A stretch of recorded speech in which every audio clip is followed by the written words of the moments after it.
No, it all started in the army. I was a lucky little devil because I was mad on sport, yes. Well, I used to like boxing, you see, and I was in India for 6.5 years.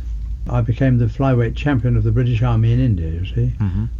I used to do shadow boxing, and all the other blokes used to laugh because I used to let the imaginary opponent knock me down and bash me and all that sometimes. And they called the entertainment officer in one morning, and he watched it, and he said, "Wisdom, that is in the concert party." And that's how it all started. How did you first take to the stage? I was doing a charity show at Cheltenham Town Hall about 4 or 5 months before the end of the war. And I was in the dressing room after the show with about half a dozen other blokes, and there was a knock on the door. One of them shouted, "Come in." And the door opened, and a gentleman put his face round. Well, he was a gentleman. So I went over to him, and I said, "Yes." And he said, "Are you a professional?" I said, "No." "Why?"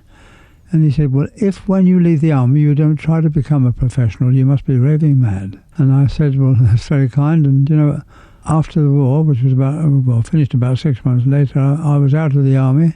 I went to Collins Music Hall in Islington, asked to see the manager, and he did see me, and I said, "I'd like to go on the stage." He said, "Well, what have you done?" I said, "Well, concerts around the hospitals and that at Cheltenham, and troop concerts." And he said, "Oh, don't be silly. Variety theatres are closing all over the country. You don't stand a chance. Forget it." But I wouldn't listen to that man. I took a room nearby, and for 3 weeks I became that man's shadow. I mean, I really did. I followed him wherever he went, and eventually he said, "Look, if I let you go on First House Monday and you're no good, will you promise to go away and leave me alone?" I said, "Yes, I promise." He said, "All right, if you stay for the week, I'll give you £5. And I did. I stayed for the week. Well, on the Monday night I did all right, and nobody came around and said get out, so I did second house. And then on the Tuesday, I'd been rehearsing all day. I did better. Wednesday night, a knock on the door, and an agent came in and said, "Where are you working next week?" I said, "Nowhere." "Why?" He said, "Well, you're Portsmouth Coliseum." He booked me for that. On Friday was another bloke came in and said, "Where are you working next week?" I said, "Portsmouth Coliseum." "Why do you ask?" He said, "Well, when would you be available?" I said, "Well, just have a look at my diary."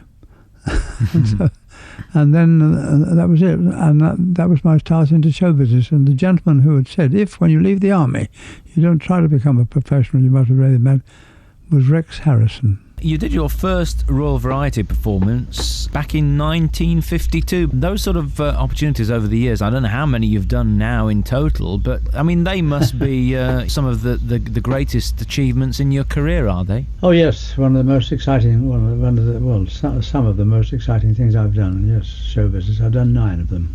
And you've met the royal family a number of times as well. I've also done a private show at Windsor Castle. There was, I think, in the 90s, an album of your songs released, wasn't there? Oh yes, that was called The Musical World of Wisdom. What's the secret of your success, do you think? The harder you work, the luckier you seem to become. And I've worked hard, and I've loved every moment of work that I've done. You are undoubtedly one of our, not just a comedy great, but one of our greatest entertainers of all time. But a lot of people in that position probably don't realise it. Do you actually realise how successful you've been? Well, now you've told me, yeah, cool, thanks very much. Amongst the honours that you've received over the years, I mentioned the knighthood and the OBE. Are they possibly a couple of the best awards you could have ever had? Oh, well, you couldn't beat the knighthood, could you? No. Oh dear, I don't know, it makes me feel shivering with fright a bit in a way sometimes, but I'm delighted, of course. Did you mess about at the palace, by the way? Well, I wasn't really messing about, but I remember that as I left the Queen and walked away, I saw there were so many people, you know, it was an audience staring, and their faces seemed to request something, and I couldn't help deliberately tripping. And they screamed with laughter, and I turned round, and really the Queen had a hand over her mouth laughing as she bent over. Yeah, it was lovely.